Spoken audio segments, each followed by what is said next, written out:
سلام رفقا، امیدوارم حال دلتون عالی باشه. توی این ویدیو خیلی سریع و بدون معطلی میخوام بهتون یاد بدم یه نقشه سفر درست کنید مثل این.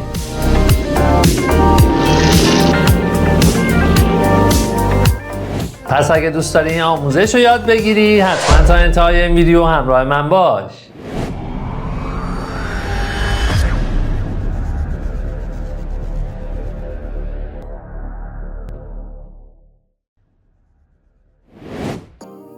حسن هستم، به کانال آکادمی من و پلیلیست پریمیر حرفه‌ای خیلی خوش اومدین. من توی این پلیلیست هر چیزی از نرم افزار پریمیر بلد هستم و بهت یاد میدم تا به یه تدوینگر حرفه‌ای تبدیل بشی. پس حتما کانال منو سابسکرایب کن و اون زنگوله کنارش هم بزن تا از آموزش‌های بعدی که میذارم عقب نیفتی.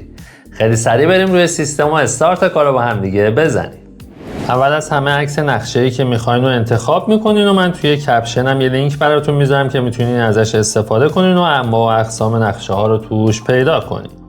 توی مرحله بعدی نقشه‌مون رو به سکانس یا تایملاینمون اضافه کنیم و بعدش میتونین با این اسکیل اگه نقشه‌تون خیلی فیت صفحه نیست اون رو یکم بزرگ کنین تا کامل فیت صفحه‌تون بشه. الان بر روی نقشمون دو تا نقطه انتخاب کنیم، مثلا نقطه A مون که آمریکای شمالی هست و نقطه B مون که آفریقا هست و میخوایم ما از نقطه A به نقطه B سفر کنیم. پس بعد یه خطی از آمریکای شمالی به آفریقا بکشیم. برای این کار من از ابزار رکتنگلمون استفاده میکنم که این ابزار معمولا مربع و مستطیل باهاش میکشیم و ما میتونیم حالا یه خط کوتاهی بکشیم، یه مستطیل به قطر کمی بکشیم و اونو به شکل خطی در بیاریم. من دوباره ابزار سلکشن تولمون رو انتخاب میکنم یا میتونم کلید وی رو از روی کیبورد بزنم و ابتدا و انتهای این خطمون رو با نقطه های A و B که مشخص کردیم ست میکنیم. هم میتونیم از پنجره افکت کنترلزمون و از زیر مجموعه شیپ و پوزیشن این کار رو انجام بدیم. همین که وقتی شیپمون سلکت هستش از روی خود نقشم راحت تر این کار رو میتونیم انجام بدیم. من با فاصله کمی از این خطمون قرار میگیرم، اول یکم میپیچونم اونو و میرم روش و میتونیم اینجا خطمونم به راحتی جا به جا کنیم. یکم حالا طولش رو کمتر میکنم و مجدد میتونم یکم بچرخونمش تا حالت بهتری پیدا کنم. بسیار عالی. رنگش هم که میتونیم از اینجا تغییر بدیم، مثلا روی قرمز من میذارم و اوکی میکنم. و الان همطور که میبینید خطمون حرکتی نداره و ثابت هستش و ما میخوایم یه مسیری از نقطه A به B بهش بدیم که یه حالت حرکتی انجام بده. به نظرتون بهترین کار برای اینکه این حرکت رو انجام بدیم چی هستش؟ دقیقاً درست گفتی، باید بهش یه کی فریم بدیم. ما زیر مجموعه شیپمون یه گزینه‌ای داریم به عنوان پس یا مسیر رو با استفاده از این پسمون میتونیم اون حرکت و اون کی فریم ها رو ایجاد کنیم. من نشانگر تایملاینمون رو با کلید پایین میبرم انتهای ویدیومون، اینجایی که مسیر حرکتمون کامل شده و این پس رو من روشن میکنم و با کلید بالا مجدد میام ابتدای ویدیومون و اینجا این خطمون رو میتونم کوتاه کنم و ببرم روی نقطه A مون تا این حرکتی که میخوایم از نقطه A به B باشه رو برامون یه جورایی درست کنیم. من این خط اون رو کوچیک میکنم و میبرم روی نقطه A مون قرارش میدم. بسیار عالی. ببینیم ویدیومون به چه صورتی در میاد.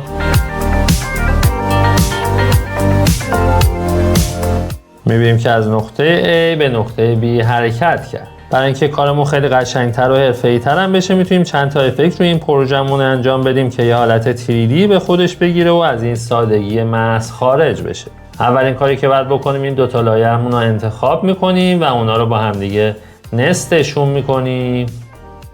و الان اون دو تا لایه رو توی یه گروه برامون قرار داده. حالا از پنجره افکت بعد یه افکتی رو سرچ کنیم. اگه این پنل افکت یا افکت کنترل هم نمیدیدین از منوی ویندوزتون میتونید تیک اونا رو بزنین و به راحتی اونا رو فعال کنید. من از پنل افکتمون افکت لنز دیستورشن رو سرچ میکنم و از زیر مجموعه فولدر دیستورت لنز دیستورشن رو یه درگ ساده میکنم و میندازمش رو اون لایه‌ای که نستش کردیم. و حالا توی پنجره افکت کنترلزمون لنز دیستورشن رو برامون میاره و گزینه اولمون کرویچر یا انحنا هست و مثلا من اون رو روی 30 قرار میدم تا یه حالت انحنایی به کارمون بده و بعدش مجدد از پنل افکتمون افکت بیسیک 3D رو سرچ میکنم تا یه حالت 3D به کارمون بدیم. من یه افکتمونم با یه درگ ساده میندازم روی اون فایل نستمون و اینجا تو پنجره افکت کنترلزمون میبینیم که بیسیک 3D رو اضافه کرده و دوتا گزینه اول شما کار داریم، سویول و تیلت، یا حالت چرخشی و کج کردنی به این نقشمون میده. من اینجا تایمرامون رو فعال میکنم و میرم ابتدای ویدیومون. حالا بر اساس پروژه‌ای که داریم میتونین عددا رو عددهای متفاوتی بذارین. مثلا من اینجا میذارم 18، پایینی هم مثلا میذارم روی 15 و یه حالت چرخشی به این نقشمون میدیم. بریم ببینیم ویدیومون به چه صورتی در میاد.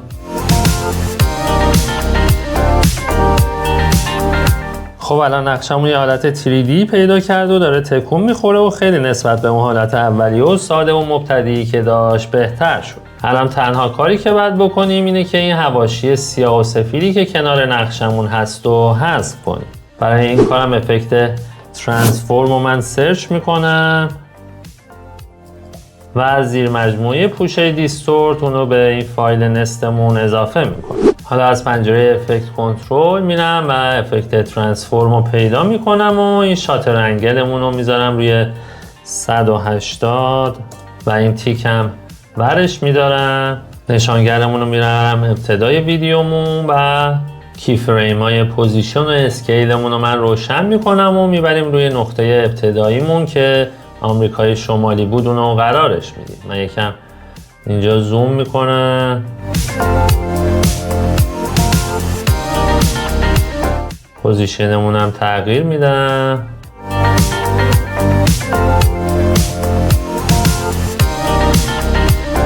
بسیار عالی و میرم انتهای ویدیومون و اینجا پوزیشنمون رو باید روی نقطه B قرار بدیم.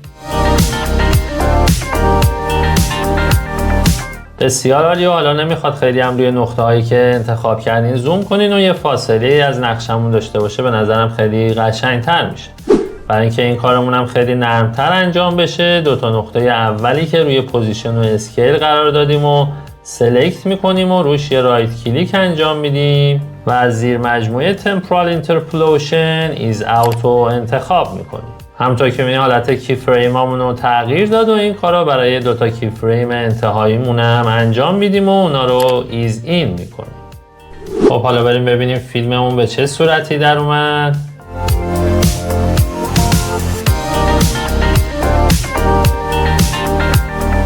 بسیار عالی و دیدین چقدر فرق کرد کارمون. انگار یه نقشه 3D داریم و داریم روش حرکت میکنیم. حالا که تا اینجای ویدیو رو دیدین و به پریمیر علاقه دارین، یه تکنیک حرفه‌ای دیگه هم میخوام بهتون یاد بدم. انگار نقشه‌مون مثلا روی میزی هست و یه نوری از کنار داره بهش تابیده میشه تا کارمون خیلی حرفه‌ای‌تر و قشنگتر بشه. برای این کار دوباره این لایه‌مون رو میریم نست میکنیم و از پنجره افکتمون افکت لایتینگ افکت رو سرچ میکنیم و همونطور که میبینی از زیر مجموعه فولدر اجاست اونو درگ میکنیم و روی این فایل نستمون قرار میدیم. الان انگار یه منبع نوری اینجا داریم که کارمون رو بسیار جذابتر میکنه. میتونیم از این قسمت نورش رو یه مقداری تغییر بدیم. مثلا من میتونم یکم زردترش کنم و این لایت یک رو باز میکنم و لایت تیپش رو روی این گزینه اومنی قرار میدم. اینجا مثلا میتونیم یه مقداری جابجاش کنیم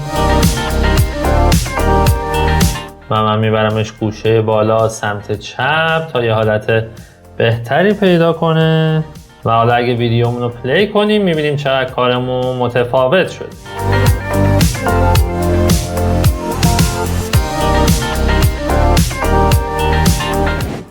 خب اینم از این آموزش که کامل با هم دیگه یاد گرفتیم و حالا شما بر اساس اون پروژه‌ای که دارید میتونید خلاقیت‌های متفاوتی داشته باشین. مثلا اسم یا نوشته و تگ بذارین ابتدا و انتهای مسیرتون و حالا اونو جذاب‌تر و خیلی قشنگ‌ترش کنید. اگر از این ویدیو آموزشی من خوشت اومده یادت نره حتما کانال منو سابسکرایب کنی و اون زنگوله رو هم بزنی تا از آموزش‌های بعدی پریمیری که میذارم عقب نیفتی. اگه اون لایک هم برام بزنی خیلی بهم کمک می‌کنی تا این ویدیوی من بیشتر دیده بشه. اگه دوست داری یا دوستی داری که به پریمیرم علاقه داره، حتما این ویدیوی منو براش بفرست. این ویدیو آموزشیمون رو دیگه طولانیش نمی‌کنم تا ویدیو آموزشی بعدیمون. خدا نگهدار.